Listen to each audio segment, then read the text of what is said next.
मां सम्झां थो जेका हिन महिल अमेंडमेंट्स वारो मसइलो आहे इहो को जनरल रुगो इन जो असरु जेको आहे सो कोर्ट से न पर आम माण्हुनि जी जेका असांजी हिकिड़ी आज़ादी आहे उन ते बि आहे ऐं उन खां पोइ जेका आहे ह्यूमैनिटी वारी ॻाल्हि कयो अथऊं जेका त प्रेसिडेंट खे आहे पंहिंजो ह्यूमैनिटी त मां सम्झां थो इहो कंहिं बि मुआशरे में या असांजे मुस्लमान आहियूं असांजी जेका आहे या असां वटि क़ुर शरीफ़ में या असांजी हदीसुनि में को बि माण्हू कंहिं शइ खां उहो भली बादशाह हुजे वक़्त जो ख़लीफ़ो हुजे त उहो बि उनखे बि का इस्तिस्ना कोन्हे का त हे मां सम्झां थो आइन जी बि पंहिंजी रूह जे ख़िलाफ़ु आहे असां एज़ अ मुस्लमान बि असांजी जेका सोच आहे या जेका असांजी नबी पाक जी सुनत आहे उन जे बि ख़िलाफ़ु आहे बाक़ी मामला आहिनि त हिन अॼोकी जेका सूरत हाल हले थी उन में सम्झां थो त पंहिंजे इक़्तिदार जे बका जे लाइ या बचाव जे लाइ हुक्मरान हर उहा ॻाल्हि करण लाइ तयारु आहिनि जंहिंमें उहे बचनि बाक़ी आवाम सां उन्हनि जो को कंसर्न न आहे अॼु जेका सूरत हाल आहे त पोयनि 3 फ़सलुनि खां ख़ासि तौर ते उत्तर सिंध में पंहिंजो सारियूं ऐं कणिक जी जेका पैदावार थिए थी उहा प्राइसिस जी सूरत में उन में तक़रीबन आबादगार जो इस्तेसाल थिए थो तव्हां कणिक ॾिसो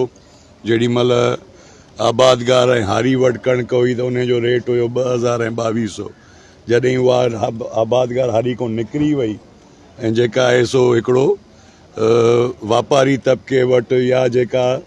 कनि था असांजा ज़ख़ीरा अंदोज़ उहे बि सभु इहे ई हुक्मरान आहिनि इहो ई जेको सर्कुलेट जेको ब्लैक मनी आहे जेको सिंध जे आवाम जो पैसो निकिरे थो उहो ई उन में जेको आहे इन्वेस्ट थिए थो 2200 कणिक वठी अॼु साॻी उहा कणिक 3000 ऐं 3200 ऐं 3500 रुपया खपे थी हिकिड़ी जाइ ते सपोर्ट प्राइस 4000 हुई त गवर्नमेंट पाबंद हुई त उन सपोर्ट प्राइस जे मथां वठे पर अॼोकी सूरत हाल में मां सम्झां थो अॼु सारियुनि जी बि सूरत हाल इहा ई आहे DAP किथे पुॻी आहे मां सम्झां थो आम आबादगार ग़रीब वेचारो ख़ुदकुशी करण ते मजबूर आहे त हे रुगो पंहिंजी इस्तिस्ना ऐं पंहिंजी चोरियूं बचाइण जे लाइ पंहिंजी फ्यूचर सिक्योर करण जे लाइ त जेको आहे सो इनफरादी फ़र्द पाकिस्तान में मां सम्झां थो 0.5% बि उहे माण्हू न आहिनि त जेके साढा 99% या 99% असांजो माण्हू आहे उन जी त का वार कोन्हे का हो हर शइ जी इस्तिस्ना वठनि था त मां सम्झां थो हाणे अवाम जी इहा आहे त पंहिंजे हक़ जे लाइ पंहिंजी ॻाल्हि जे लाइ उथी खड़ा थियनि 26 अमेंडमेंट आहे 27 अमेंडमेंट आहे मां सम्झां थो इहा कंहिं बि सूरत में पब्लिक जे लाइ का बहितरी जी ॻाल्हि न आहे या पब्लिक जे लाइ अञा वधीक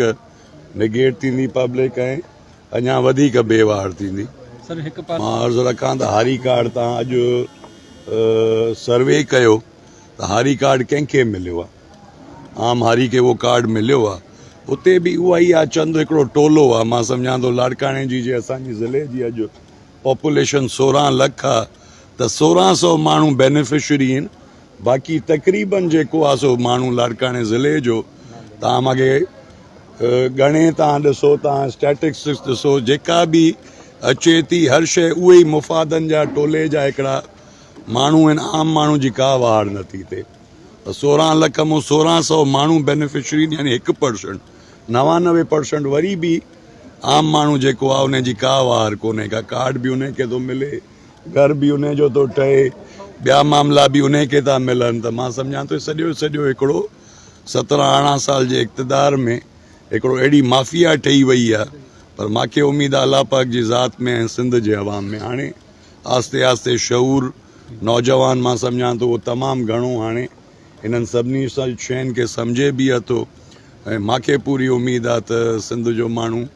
निकिरी इन सभु जेका बि ज़ुल्म सिंध सां थिया आहिनि इनशाला हुनजो हिसाब बि वठंदो ऐं ईंदड़ वक़्त में इनशाला इहे हुक्मरान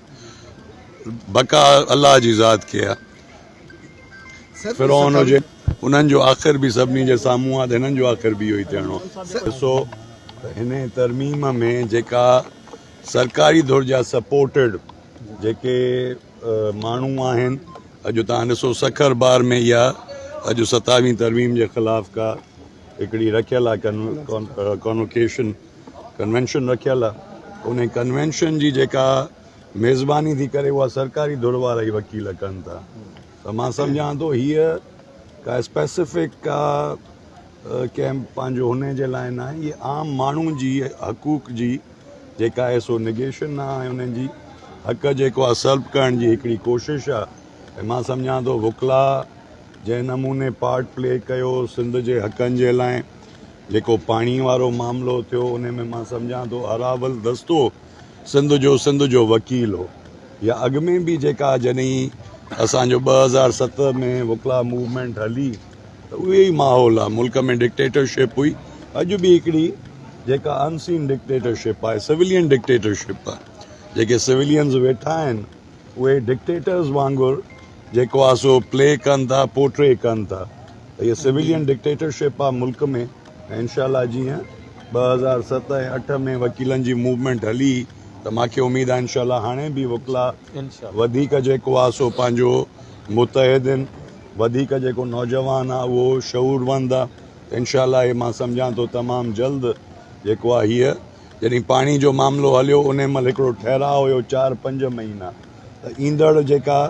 तूफ़ान आहे उन खां पहिरें ख़ामोशी हूंदी आहे। त मां सम्झां थो तूफ़ान जी ख़ामोशी आहे ऐं हीअ ईंदड़ वक़्त में तमामु वॾो जेको आहे सो तादाद